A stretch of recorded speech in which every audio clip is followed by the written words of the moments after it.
Islamic দলগুলো ঘোষিত ৩ দফা দাবি আদায়ের লক্ষ্যে গণমিছিল করে প্রধান উপদেষ্টা বরাবর স্মারকলিপি প্রদান ও বড় সমাবেশের কর্মসূচি ঘোষণা করেছে।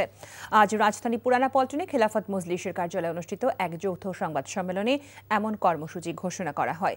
অবিলম্বে জুলাই সনদ বাস্তবায়নের আদেশ জারি, জাতীয় নির্বাচনের আগে পৃথক গণভোট আয়োজন এবং সংশোধিত আরপিও বহাল রাখার দাবিতে এসব কর্মসূচি দিল দলগুলো। ৩টি দাবি আদায়ের কর্মসূচি হিসেবে ৬ নভেম্বর বেলা ১১টায় প্রধান উপদেষ্টা বরাবর গণমিছিল সহযোগে স্মারকলিপি প্রদান এবং ১১ নভেম্বর বৃহৎ গণসমাবেশ অনুষ্ঠিত হবে।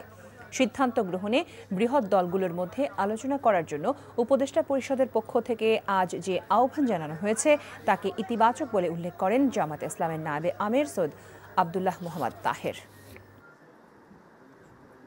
উপদেষ্টা কমিটি যে সিদ্ধান্ত নিয়েছে সেটাকে আমরা স্বাগত জানাই, কিন্তু একটা বিষয় যোগ করতে চাই।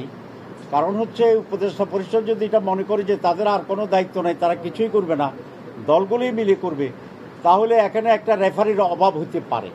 তো সেজন্য আমি বলছি আমরাও চেষ্টা করব উপদেষ্টা পরিষদের পক্ষ থেকে, বিশেষ করে চিফ অ্যাডভাইজার এখানে একটা রেফারির ভূমিকা পালন করবেন আগের মতো, এটা আমি আশা করি।